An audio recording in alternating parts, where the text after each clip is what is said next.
Hello, WBCS গাইডেন্সের আজকে second video এটা। তোমাদের আজকে আমি আর্টিকেল 131 নিয়ে আলোচনা করব।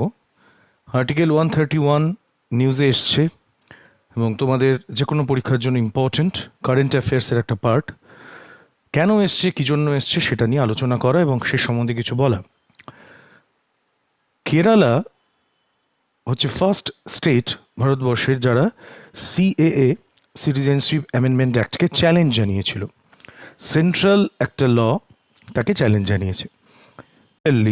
সিমিলারলি তোমরা যদি দেখো, ছত্তিশগড় হচ্ছে আরেকটা স্টেট যারা কনস্টিটিউশনাল ভ্যালিডিটি অফ এনআইএকে চ্যালেঞ্জ জানিয়েছে। What is NIA? National investigation agency act.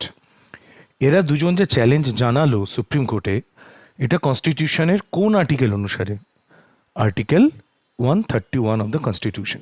Indian একটা ফেডারেল স্টেট, তোমরা জানো যে সেন্টার এবং স্টেট দুটো আলাদা আলাদা অ্যাডমিনিস্ট্রেশন চলে। সেন্টার কোনো আইন যদি করে সেটা কি স্টেট মানতে বাধ্য? সেই সম্বন্ধে এই আলোচনাটা এসছে, যেহেতু সিএএকে কেরালা, ওয়েস্ট বেঙ্গল ইমপ্লিমেন্ট করতে রাজি হয়নি। তো সেক্ষেত্রে কনস্টিটিউশনাল ভ্যালিডিটি অফ সিএএ এবং কনস্টিটিউশনাল ভ্যালিডিটি অফ এনআইএ নিয়ে আর্টিকেল 131 অফ দ্য কনস্টিটিউশনে যে কোনো স্টেট সুপ্রিম কোর্টে মামলা রুজু করতে পারে। এবারে 131 হচ্ছে original jurisdiction of supreme court. এইখানে 131-এ বলা আছে, any dispute between centre and state, or দুটো স্টেটের মধ্যে যদি কোনো ডিসপিউট হয় কোনো কিছু নিয়ে, তাহলে সেটা সুপ্রিম কোর্ট রিজলভ করতে পারে। এবং সেই অনুযায়ী স্টেট সেন্ট্রাল লয়ের কনস্টিটিউশনাল ভ্যালিডিটি আছে কিনা সেটা নিয়ে সুপ্রিম কোর্টকে অ্যাপ্রোচ করতে পারে। এবার সুপ্রিম কোর্ট তার অরিজিনাল জুরিসডিকশন অনুযায়ী এই দুটো স্টেট বা দুটো সেন্ট্রাল এবং স্টেটের মধ্যে যে ডিসপিউট তাকে রিজলভ করে। নেক্সট আমরা যেটা নিয়ে আলোচনা করব, যে কোনো স্টেট কি সেন্ট্রাল লকে ইমপ্লিমেন্ট করতে রিফিউজ করতে পারে? Is it possible for any state to refuse to implement central law? সেক্ষেত্রে সেন্টারের কি কি ভূমিকা থাকতে পারে, কি কাজ করতে পারে? Centre can drag any state to supreme court. Supreme কোর্টে তার এগেনস্টে মামলা রুজু করতে পারে। কি করতে পারে? Centre can issue and directive two state under article 365 of the Indian constitution. কি ডাইরেক্টিভ? যে তোমরা এই আইনটিকে ইমপ্লিমেন্ট করো।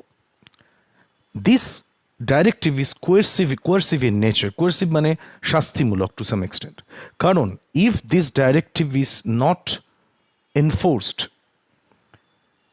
or implemented or obeyed, then it will be assumed that there is a breakdown of constitutional machinery in the state.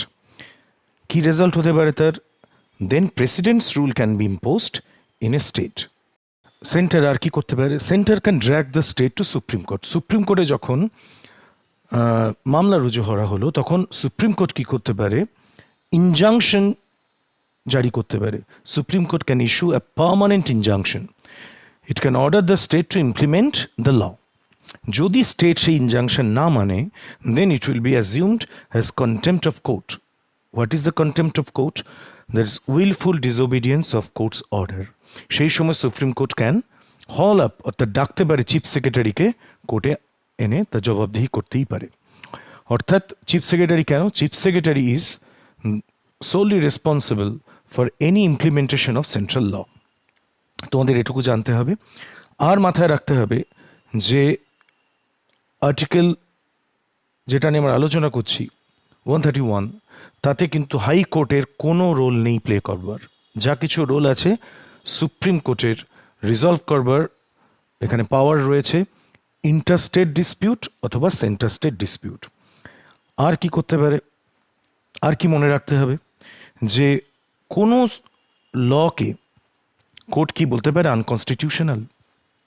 Supreme court under article 131 no, এখনো পর্যন্ত নয়। যদি আমি কোনো আইন কোনো ফান্ডামেন্টাল রাইটকে ব্রেক করে, সেক্ষেত্রে আমার যদি ফান্ডামেন্টাল রাইট কোনো কারণে ভায়োলেটেড হয়, আর্টিকেল 14, আর্টিকেল 19, সেই অ্যাক্টের এগেনস্টে আমি সুপ্রিম কোর্টে যেতে পারি। সুপ্রিম কোর্ট তখন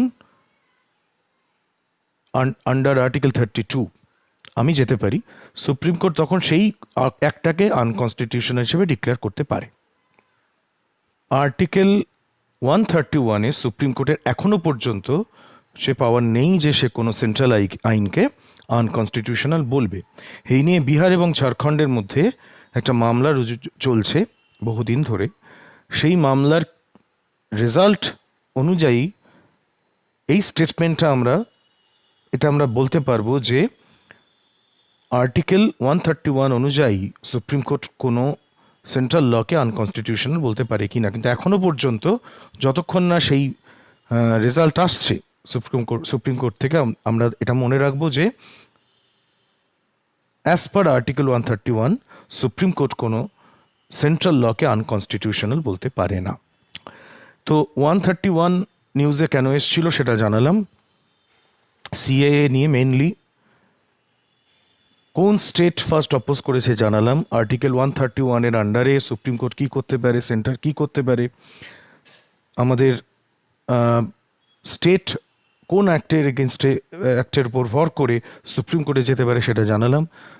সেন্টারের হাতে কী কী ক্ষমতা আছে স্টেটের এগেনস্টে সেটাও জানালাম। আমার যারা দর্শক আছো, যারা ফলো করছো, তাদের জন্য আমি দুটো কথা এক্সট্রা বলি আজকে, যে কোনো কম্পিটিটিভ এক্সামিনেশনের কারেন্ট অ্যাফেয়ার কিন্তু খুব ইম্পর্টেন্ট পার্ট। তুমি মনে রাখবে তোমরা মনে রেখো কনস্টিটিউশন বলো, ইকোনমি থেকে বলো, most of the question will be asked which was in news for last 1 year।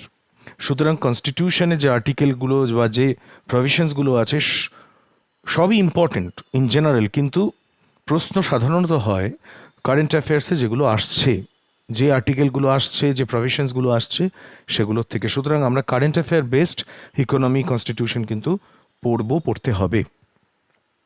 এর সাথে আরও দুটো কথা আমি বলি। সর্বসম্মতিক্রমে মোটামুটি আমরা ইন্ডিয়ান পলিটির লক্ষ্মীকান্তের বইটাকে অত্যন্ত আইডিয়াল বই বলে ধরি। তোমরা যে কোনো ভালো কনস্টিটিউশনের বই, ইন্ডিয়ান পলিটির বই পড়তে পারো। যারা ইংলিশ নিয়ে যাদের সমস্যা আছে তারা বাংলার বই পড়বে, অনার্স লেভেলের বই, বা যে বইগুলো বেরিয়েছে ক্র্যাক WBCS-এ একটা কনসাইজ তোমরা পাবে। তো কনস্টিটিউশনের জন্য লক্ষ্মীকান্তই বেস্ট বুক এখনো পর্যন্ত। তো সেখান থেকে তোমরা জেনারেল পড়াশোনাটা করবে, কিন্তু মনে রেখো যে current affairs based polity, current affair based international রিলেশনশিপের question, current affair based economic question কিন্তু আসবে। সুতরাং তোমরা কিন্তু চোখ কান খোলা রেখে পড়াশোনা করো।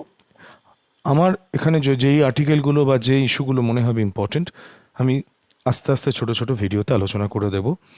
মোটিভেশনটা খুব ইম্পর্টেন্ট, কারণ ফেলিওর জীবনে আসবে। পরীক্ষায় গিয়ে যখন লিস্ট বেরোবে, তুমি যখন সার্চ করে দেখবে নিজের রোল নাম্বার নেই, নিজের নাম নেই, তখন মাথার উপর পাহাড় ভেঙে পড়বে এবং মনে হয় যে আর সামনে কোনো খোলা রাস্তা নেই। এটা মাথায় রেখো যে এই পরীক্ষায় ফেলিও না আসাটা খুব অস্বাভাবিক। সুতরাং যে কোনো এত লোক পরীক্ষা দিচ্ছে, এত ছাত্রছাত্রী, এত অ্যাসপিরেন্ট, তার মধ্যে তোমাকে যদি আলাদা করে চান্স পেতে হয় তাহলে একটা জিনিসই দরকার। আগের দিনও বলেছি, আজকেও বললাম, সেলফ মোটিভেশন বাঁচিয়ে রাখো। আমাকে একজন স্ট্র্যাটেজি নিয়ে আলোচনা করতে বলেছে, একজন ছাত্র, একজন অ্যাসপিরেন্ট। তো আমি সেই স্ট্র্যাটেজি নিয়ে তোমাদের আলোচনা করে দেবো যে কোন স্ট্র্যাটেজিতে পড়লে প্রপার পড়াশোনাটা হবে। এটা নেক্সট ভিডিওতে আমি আলোচনা করে দেবো। আজকে বেসিক্যালি আমার উদ্দেশ্য ছিল যে তোমাদের একটা কারেন্ট অ্যাফেয়ার্সের ইস্যু নিয়ে একটু ডিটেলে আলোচনা করা, সেটা আমি করলাম। That is article 131 of the constitution এবং এর রেলিভেন্স এই মুহূর্তে কী আছে। তোমরা একটু মন দিয়ে শুনো, রিপিটেডলি শুনো, ওভার অ্যান্ড ওভার শুনো, যাতে যা প্রভিশনসগুলো আমি খুব ছোটো করে এখানে একটা আইডিয়া দিয়েছি যাতে মাথায় থাকে। Thank you.